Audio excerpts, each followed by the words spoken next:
Hey friends, you are watching Hori and Naughty CB Live with your host, come host Rohan. Well, it is well said that art is really a gift given by God to the human beings on the earth. और आज मैं आपको एक ऐसे ही art के बारे में बताने जा रहा हूँ which is called as broom art. It's a art which is made by जो कि बनाया जाता है झाड़ू के रेशो से बनाया गया है and it is very unique and exclusive in itself. So let's check it out, broom art.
Fantastic, it's really too good.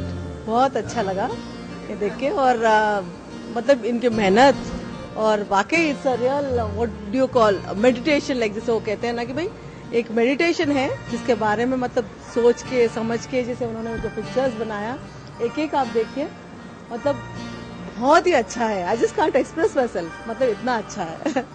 बहुत सारी पेंटिंग्स देखी होगी जिसमें कुछ कलर्स के रहती है, कुछ फ्लावर्स वगैरह रहते हैं, लेकिन ये ब्रूम आर्ट है जिसमें झाड़ू के रेशो को यूज किया है।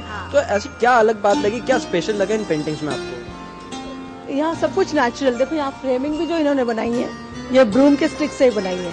फ्रेमिंग तकायत मतलब इन्होंने मतलब इतना नेचुरल या कुछ भी मतलब ना, सब एवरीथिंग इज नेचुरल, कुछ भी सिंथेटिक नहीं है, कुछ भी आर्टिफिशियल नहीं है, everything natural and something like हम भी योगा करके आके हमने देखा तो that is also meditation and this also meditation. I think soothing to mind, एक अच्छा लग रहा है। Soothing to mind, really very nice, देख के मन को बहुत अच्छा लग रहा है। Well friends, so as I told you earlier that this painting, this exhibition is very unique of broom art and here is the person, the main person जिन्होंने इस exhibition को बनाया है, इस सारी paintings को बनाया है, he is the सुभाष पोंडे। तो चलिए इनसे कुछ बात करते हैं। सुभाष जी, सबसे पहले बताइए कैसे हैं आप? बढ़िया। Well, ये जो ब्रूम आर्ट जो आपने नाम रखा है यही अपने आप में बहुत यूनिक है, तो मैं आपसे जानना चाहूंगा ये ब्रूम आर्ट होता क्या है? ब्रूम आर्ट मतलब ये जो है ये झाड़ू की रेशों से बनी हुई कला है, इसलिए ये नाम मैंने ही सजेस्ट किया कि इसको ब्रूम आर्ट नाम रख दिया जाए, क्योंकि ये प्रथमता ही ऐसी चीज बनाई गई है, आज तक मेरे नॉलेज के हिसाब से तो बनी नहीं है। आपके अकॉर्डिंग पूरे इंडिया में इस तरह का आर्ट कहीं नहीं आता है? मैं तो बोलूंगा कि पूरी दुनिया में नहीं है, क्योंकि ये मेरा ओन कंसेप्ट माइंड में आया और तब मैंने उसको इम्प्लीमेंट करने की कोशिश की। So this thing is really very great, क्योंकि ये जैसा बता रहे हैं इनके नॉलेज के अकॉर्डिंग कि ये आर्ट पूरे वर्ल्ड में कहीं नहीं है। So it is proud for Indore कि ये भी इंदौर से हैं और इंदौर में ये आर्ट है। तो आपसे मैं पूछना चाहूंगा ये जिस तरह का एग्जीबिशन है, वैसे हमने बहुत सारी पेंटिंग्स कवर की, हमने हमारे ऑडियंस को भी बहुत सारी पेंटिंग्स एग्जीबिशन दिखाते रहते हैं, नियर अबाउट कुछ फ्लावर्स की और बहुत अलग अलग पेंटिंग्स जो होती हैं, लेकिन ये जो झाड़ू के रेशो से आपने बनाया है ये कैसे मन में आया आपके और कैसे इस तरह की पेंटिंग का आपने इसको करा है, कैसे बनाया है इसको? एक्चुअली मैं 2000 से कुछ काम करता था, मतलब एक हॉबी के तौर पे। कभी कुछ माचिस से कुछ गणेश जी बनाया, तो कभी हर्ट्स बनाई, कभी फ्रेंड को देने का काम, मतलब एनिवर्सरी या कुछ इसमें देने के लिए यूज करता था। तो कभी हर्ट जब बनाता तो उसमें मैं ब्रूम के सेट बनाता था, लेकिन उस टाइम भी मतलब ऐसा कभी मन में विचार नहीं आया कि ब्रूम से ये भी करें। और उसके बाद में कुछ पीरियड ऐसा गया कि मुझे 2-3 साल पहले ऐसा लगा कि अपन ब्रूम से कुछ किया जाए, और मैं थोड़ा मतलब एक, मुझे बोलने में कुछ बुराई नहीं लगेगी कि मैं थोड़ा फ्रस्ट्रेट हो गया था कुछ कारणों से, तो मुझे ऐसा लगा कि कुछ करना चाहिए इसमें। और मेरी मिसेज ने खास करके मुझे मोटिवेट किया कि आपके पास इतना स्किल है, आप क्यों नहीं उसको यूटिलाइज करते हो। तो फिर मैंने सोच के ये किया कि चलो अपन कुछ करना चाहिए। तो मैंने सबसे पहले एक गणेश जी की प्रतिमा बनाने की कोशिश की और वो एक कंप्लीट हो गई, तो सब काफी लोगों ने उसकी सराहना की। फिर मुझे ऐसा लगा कि नहीं, अब और कुछ करना चाहिए।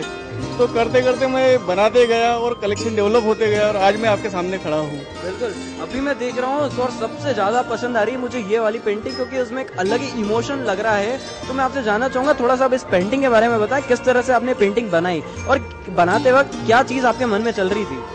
बस ये ट्राइबल इमोशन के ऊपर एक लेडीज का पैर छूने की कोशिश कर रहा हूँ, देखते हैं तो ऐसा लगता है। और सबसे मेन बात ये है कि इस आर्ट के अंदर आप जब बनाते हो कोई कैनवास के ऊपर, तो इसमें आप स्केच नहीं कर सकते। अच्छा, अगर इनके आपने स्केच किया भी तो उसके पीछे हाइड हो जाता है। आप देख रहे होंगे कि आपको अगर सपोज आपने कुछ पेंसिल से ड्रॉ किया सपोज, तो वो मटेरियल के पीछे छुप जाता है। तो आपको एक्सप्रेशन लाने के लिए ऐसा जोड़ के आपको डिस्टेंस से देख के उसके साथ इमेजिनेशन करना पड़ता है और आगे चलते रहना पड़ता है।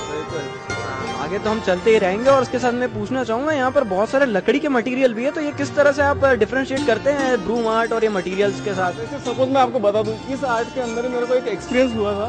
ये इतना सा हाथ वाला जो पार्ट है, ये इतना पार्ट, ये एक्सप्रेशन लाने के लिए मैं 15 दिन उलझता रहा इसमें। तो एक्सप्रेशन आ नहीं रहे थे और कभी कभी इरिटेट होके फिर गुस्सा आती थी और मैं फिर एकदम कुछ तो करने के लिए तो फिर कुछ लकड़ी के टुकड़े उठा के इस टाइप की चीज भी करता था, जो कि मतलब जो दिल में ख्याल हो निकालने के, गुस्सा निकालने के जैसे ऐसी बात होती थी कि चलो ये क्यों नहीं हो रहा है, तो इस टाइप की चीज भी बन जाती थी। चलिए, मतलब बॉन्डे जी गुस्सा निकालने के साथ साथ जब फ्रस्ट्रेट हो जाते थे ब्रूम आर्ट बनाते बनाते, तो कुछ लकड़ी के आइटम्स बना लेते थे और वो भी आइटम अपने आप में एक बहुत ही यूनिक और बहुत अच्छे भी बना लेते हैं। तो गुस्से में ज्यादा अच्छा काम कर लेते हैं इनका माने तो। वैसे यहाँ पर एक और पेंटिंग है जो एक बहुत ही अच्छा सा दिख रही है, तो इसके बारे में मैं आपसे पूछना चाहूंगा कि ये पेंटिंग के बारे में आप थोड़ा सा बताएं, कैसी बनी है पेंटिंग?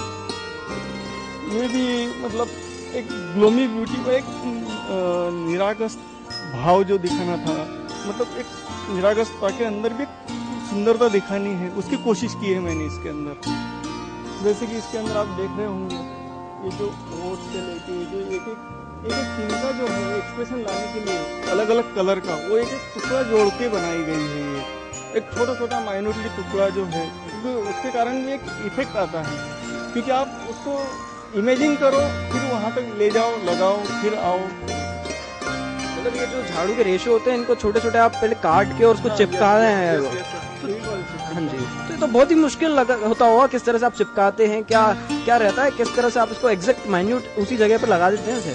ये तो आप जैसे म्यूजिक में आप रियाज करते हो गाना गाने के लिए, आप जितनी प्रैक्टिस करोगे उतना आपका सुर अच्छा निकलेगा। बस सेम आप जितनी प्रैक्टिस करोगे उतनी आपके हाथ में स्टेबिलिटी आ जाएगी, क्योंकि आपके हाथ में स्टेबिलिटी की जरूरत है। जैसे आज मेरे को अगर एक तिनका लेके यहाँ तक जाना है सपोज, तो मेरे हाथ में उतनी स्टेबिलिटी चाहिए कि वहाँ तक मैं कैसे पहुँच रहा हूँ।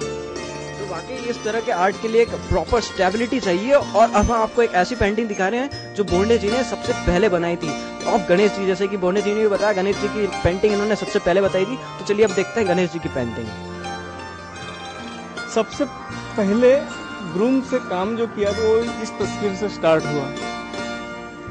तो इसके अंदर भी बनाते समय ये जितना भी आपको उभरा हुआ पार्ट दिख रहा है, ये सब बारीक बारीक एक एक टुकड़े जोड़ के ही ब्रूम के इफेक्ट लाने की कोशिश की है। ये बनाते समय एक जो भाव लाने का है, एक्सप्रेशन लाने के लिए अलग अलग कलर के शेड्स यूज किए। इसके अंदर आँख के अंदर वगैरह जो है वो भी ब्रूम है। बस मैंने प्रथम कलाकृति के अंदर ही यहाँ पर थोड़ा कलर का इस्तेमाल करने की कोशिश की है ऑनेस्टली। मतलब इसमें ये पहला मेरा एक्सपीरियंस था कि मुझे ऐसा लगा कि ये करे, लेकिन ये तस्वीर के बाद मैंने कौन से ही कलर में एक भी कलर इस्तेमाल नहीं किया। जो भी दिख रहे शेड्स वो सब ओरिजिनल है, गॉड गिफ्टेड है। तो ये जो कलर्स की बात बता रहे हैं, तो झाड़ू के जो रेशो से आप बनाते हैं, वो एक ही प्रकार की झाड़ू रहती है, एक ही कलर की झाड़ू रहती है, अलग अलग कलर्स की झाड़ू रहती है? अलग अलग कलर्स की यही। और ये अगर आप माइन्यूटली उसका ऑब्जर्वेशन करोगे तो आपको उसके अंदर ग्रीन कलर दिखेगा, ब्लैक दिखेगा, ब्राउन दिखेगा। और सबसे मेन बात एक कि इसके अंदर आप बनाते हो तो आपका मेडिटेशन होता है और देखने वाले का भी मेडिटेशन होता है, मेरे नॉलेज के हिसाब से। Thank you very much Bonde ji हमारे साथ बात करने के लिए। सो फ्रेंड्स, ये था कुछ शानदार exhibition, I must say that unique exhibition and exclusive exhibition also of broom art, and I am sure that आप लोगों को भी बहुत पसंद आया होगा. So now just it's time for saying good bye. Keep watching CP Live.